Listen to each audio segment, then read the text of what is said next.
They have presented two visions of government. One vision was described that of a secret government, directed principally by NSC staffers, accountable to not a single elected official, including apparently the president himself. A shadowy government with its own Air Force, its own Navy, its own fundraising mechanism, and the ability to pursue its own ideas of the national interest, free from all checks and balances, and free from the law itself. It is an elitist vision of government that trusts no one, not the people, not the Congress, and not the cabinet. It is a vision of a government operated by persons convinced they have a monopoly on truth, maintain that Congress had no meaningful role in foreign policy, and act secure in the belief that the president would have approved the diversion of funds. I believe we have largely succeeded in piecing together the incredible chapters of this chilling story. When we are successful, and we will be, we have a real chance at this new world order. Or an endless, enduring dream and 1,000 points of light. This is my mission, and I will complete it. Sustainable development. We set aside the skepticism. We see you. We hear you. And now is a time when things are shifting. There's going to be a new world order out there. We must treat this new world order. It is a new world order with significantly different and radically new challenges. Never before has a new world order had to be assembled from so many different perceptions. Subject to unseen distortions and subtle manipulations.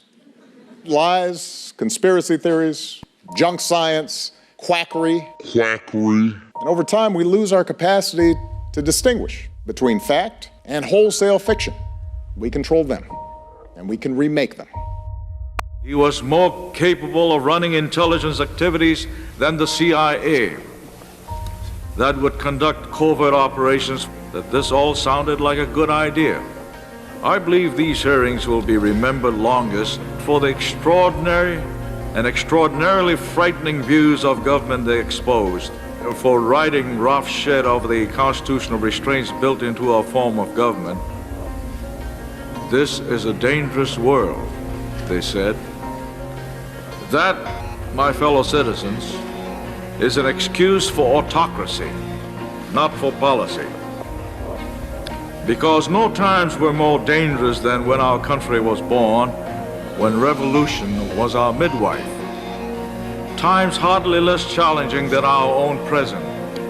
It must be safeguarded, particularly when times are dangerous and the temptation to arrogate power is the greatest. Without our principles and without our ideals, we have little that is special or worthy to defend.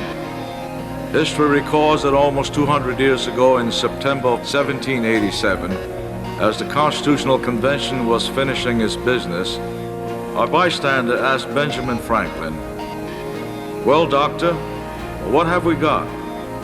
A republic or a monarchy?" And Dr. Franklin replied, "A republic, if you can keep it." By allowing the sunlight on this unseemly affair and by showing what happens when policy is conceived and executed by cabal and not by lawful consensus, we have tried to make our contribution to keeping it. For in America, as 200 years ago, the people still rule. The city, the state, and the county of LA wanted to shut Grace Church down. We sued them to stay open. We didn't accept any of the mandates, no masks, no distancing, no nothing. We were the church. The end of the case was that the state of California, the county of Los Angeles, said to us, "We are giving you a permanent exemption from any invasion of the civil authorities again in the future of Grace Community Church." How could they possibly go from wanting to shut us down to giving a permanent injunction against that in the future? Because the one thing they could not afford to have was the truth. The reason it worked was because we didn't bend. You know, they would come back and say, "Okay, just do masks. And I said, no. And they say, well, just social distance. No. Well, just take everybody's temperature at the gate. No. We'll just have one entrance. No. Don't sing. No. Don't hug. No. And why did I say no all the time? Because you're not the head of the church. Yes, perverted scientists who advance an insidious theory called surprise outbreak. First they convince you that freedom is impractical. Freedom is impractical. Then they convince you that freedom is insensitive. That means you must be vaccinated. Immoral. perverted scientists. Then they convince you that there will be a surprise. Freedom is immoral. There will be a surprise outbreak. Being selfish, but you must be vaccinated. Then they convince you to sacrifice your freedom on the altar of the greater good. There will be a surprise outbreak, backed up with medical evidence. Perverted scientists who advance an insidious theory. You can trust us. We know what's best. We know what's best. And then they go and destroy the world. And then they put the blame on you.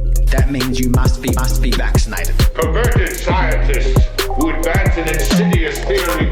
There will be a surprise outbreak, backed up with medical evidence. There will be a surprise outbreak. You have 30 days. There will be a surprise outbreak. We want this to be as easy as possible for you. Easy.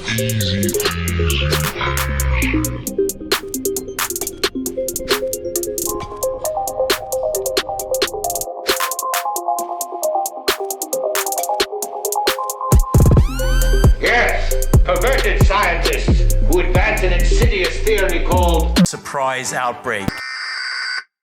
This is the emergency broadcast system. This is not a test.